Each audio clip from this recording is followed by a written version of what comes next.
জুবিন গাৰ্গে কান্দিছে। হয়, চকু পানী ওলাইছে জুবিন গাৰ্গৰ। এটা বেয়া খবৰ লৈ আহিছোঁ। এই বেয়া খবৰটো কি জানিলে আপোনালোকৰো বেয়া লাগিব। জুবিন গাৰ্গে আনক সুখ দি ভাল পায়, আনক গীত শুনাই ভাল পায়।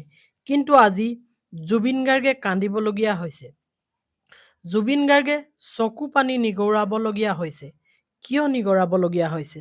তেওঁ অনুভৱ কৰিছে কিবা এটা। সেই কিবাটো কি জানিবৰ কাৰণে আপুনি এই ভিডিঅ'টো চাওক। হয়, জুবিন গাৰ্গে চকু পানী নিগৰাইছে এইটো কাৰণেই তেখেতৰ সতি সন্ততি নাই আৰু সেই সতি সন্ততি নথকাৰ কাৰণে আজি জুবিন গাৰ্গে চকু পানী টুকিছে। হয়তো তেখেতৰ দুখ লাগিছে, হয়তো বয়সত এতিয়া তেওঁ বহু কথা চিন্তা কৰি পাইছে যে তেওঁৰ উত্তৰাধিকাৰী কোনো নাই। কি হ'ব, মই কাক লৈ থাকিম? গতিকে বহু কথাই ব্যক্ত কৰিছে। সেই ব্যক্ত কৰা কথাখিনি মই আপোনালোকক শুনাম। কিন্তু তাৰ আগতে জানি লওক, জুবিন গাৰ্গে যিমানখিনি জনপ্ৰিয় গীত দি গ'ল তাৰে বহু এনেকুৱা গীত আছে যিবোৰ গীত আপোনাৰ হৃদয় চুই যাব। সেই হৃদয় চুই যোৱা আৱেগিক গীতবোৰে তেওঁক ষ্টেজত বাৰে বাৰে কন্দুৱাই তোলে। তেখেতে বহু ইণ্টাৰভিউত কৈছে। এতিয়া মই আপোনালোকক সেই ক্লিপটো শুনাম। ক'ত, কেনেকৈ আৰু কেতিয়া তেওঁ ক'বলগীয়া হ'ল এই কথাটো। গতিকে আমি কেতিয়াও নিবিচাৰোঁ এজন মৰমৰ শিল্পীয়ে এনেকৈ দুখ পাওক, কষ্ট পাওক। আমাৰ মাজত তেওঁ সদায় আনন্দৰে থাকিলে আমি ভাল পাওঁ। আৰু প্ৰায় দেখা যায় তেখেতে মদ্যপান কৰি বেছিকৈ ভাল পায় যেন অনুভৱ হয়। কিয় ভাল পায়? হয়তো এনেকুৱা ধৰণৰ কিবা ট্ৰেজেডি আছে নেকি, যি ট্ৰেজেডিৰ পৰাই তেওঁ বেছিকৈ মদ্যপান কৰিবলৈ লয়।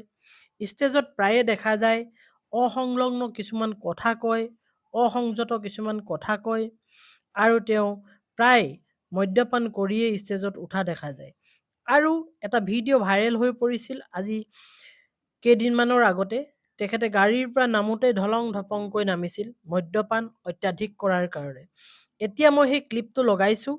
হয়তো আমি ভাবি ল'ব পাৰিম নেকি যে তেওঁৰ সতি সন্ততি নথকাৰ কাৰণেই তেখেতে মদ্যপান বেছিকৈ কৰে।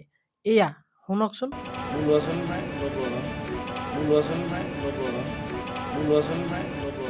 হয়, আপোনালোকে শুনিলে, মোৰ ল'ৰা ছোৱালী নাই, মই এনেকৈয়ে থাকিম, বা মোৰ ল'ৰা ছোৱালী নাই, মই সকলো সম্পত্তি ৰাইজক দি যাম, দান কৰি যাম।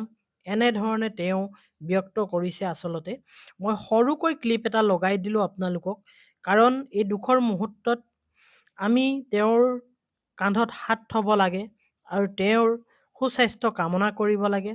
তেখেত গোটেই অসমত বিখ্যাত, গোটেই ভাৰতবৰ্ষত বিখ্যাত বৰ্তমান সময়ত, আৰু তেখেতৰ কণ্ঠত যাদু আছে।